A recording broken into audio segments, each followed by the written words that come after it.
Cari amici, in merito ai fatti che sono accaduti oggi a Firenze, ai drammatici fatti, abbiamo deciso di intervistare Alessandro Majorano che era appunto sul posto. Ecco Alessandro, ci puoi dire che cos'è effettivamente accaduto?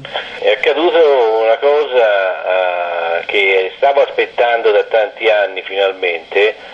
Firenze si è incazzata, Firenze ha reagito contro Matteo Renzi, Firenze ha fatto capire al Presidente abusivo del Consiglio che è l'ora che se ne vada via.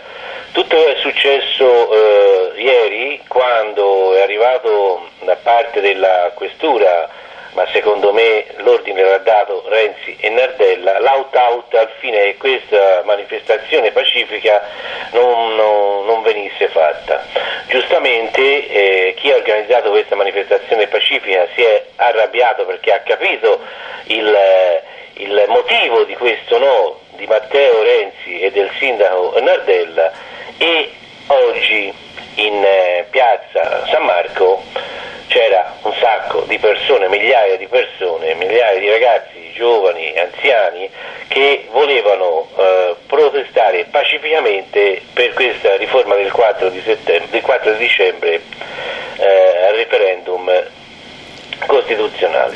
Ecco Alessandro, scusami, tu hai parlato di manifestazione pacifica, invece abbiamo visto tutta un'altra cosa, no? È successo questo perché a un certo punto è chiaro, il corteo è partito indipendentemente dal diniego della Questura, la polizia era lì ed è stato inevitabile lo scontro, ma la manifestazione era assolutamente pacifica.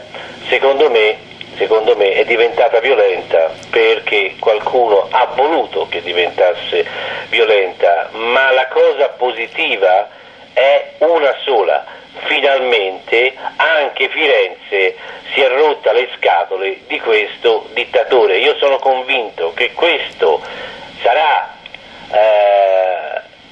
l'anticipo di uno sfratto che il popolo italiano farà a Matteo Renzi. Tra l'altro il 12 di novembre sempre a Firenze ci sarà una grandissima nuova manifestazione in Santa Croce, dove sarà presente la Lega Nord con Salvini e i suoi attivisti, e si prevedono dalle 50 alle 80.000 persone in Santa Croce, e sono convinto che anche lì sarà il secondo avviso di sfratto a Matteo Renzi.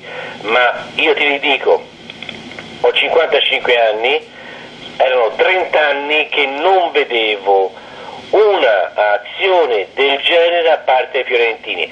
È stato il netto, chiaro segnale che Firenze ha dato a Matteo Renzi. Non entro nell'aspetto tecnico che ha indotto le forze dell'ordine e la Questura a determinare certe condizioni di manifestazione, però è evidentemente, ecco, vede, le contestazioni, vede, trappola in piazza San Marco, l'avete messa in trappola in piazza San Marco e l'avete menati, l'avete fatti menare, è una vergogna, si vergogni lei, vai via, se siamo fascisti, vai via,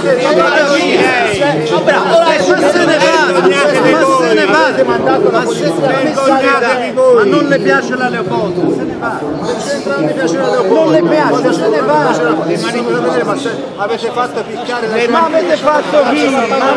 Mauro, tanto lo vogliono. Ecco Alessandro, dal palco della Leopolda, del teatrino di Renzi, diciamo, Nardella si è scagliato contro questa manifestazione, elevandosi a tutore della sua Firenze, perché dice questo sul palco. Firenze che ogni giorno vive di violenza, di scippi, di rapine, di... Esatto, infatti era questa la domanda che ti stavo facendo, nel senso lui ha azzardato dicendo che la sua Firenze era una città bellissima, stupenda, e che non voleva che venisse distrutta, ma noi sappiamo benissimo che il trio Domenici, Renzi e Nardella hanno portato questa città effettivamente alla rovina, no? Appunto, lui parla di non violenza quando ogni giorno nella città più bella, nella ex città più bella del mondo, forse grazie a Renzi e Nardella, i reati sono in aumento. Ecco. E a proposito, visto che il signor Nardella dice di essere tanto così chiaro e trasparente, ancora Nardella, e hanno una parentesi, dovrebbe dire gentilmente quei 4 assegni con cui si è comprato casa per un totale di 530.000 euro, da dove arrivano? Chiusa parentesi. Il galoppino di Matteo Renzi predica il razzo la male, perché se oggi è venuto a dirci che nella sua città, cioè la città è sua o dei fiorentini, mi sembra che sia dei fiorentini, questi episodi non devono accadere, giustamente non devono accadere, ma ci venga a raccontare anche il signor Nardella degli altri 364 giorni dell'anno, quello che accade nella sua città e che lui assolutamente permette: spaccio a cielo aperto, rapine, scippi, donne violentate, corruzioni. E lui che cosa sta facendo per tutta questa cosa?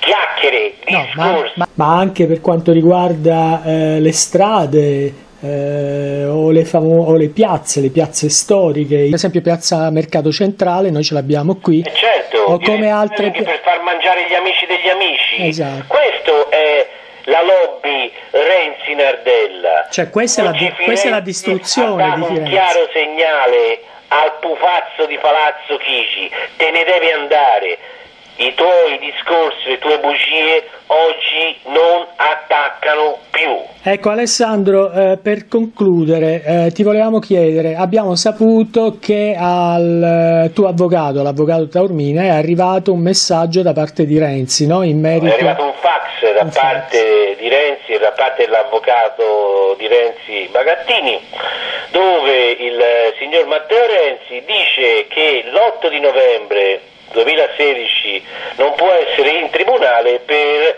impegni istituzionali. Ora, questa è una balla assolutamente ridicola, perché lui a Firenze dal 4 al 5 di novembre e rimarrà a Firenze fino al 9, non capiamo perché non abbia trovato il tempo, tra l'altro da 3 anni, di venire in tribunale a raccontarci di quel giro di escort e soldi pubblici che lui conosce bene. Matteo Renzi è molto coraggioso, fa manganellare i suoi concittadini, ma quando si tratta di venire in tribunale a affrontare Alessandro Majorano, misteriosamente da 3 anni a questa parte ha sempre da fare. Ok, va bene Alessandro, ti ringraziamo per questo tuo intervento e alla prossima. Arrivederci. Buonasera.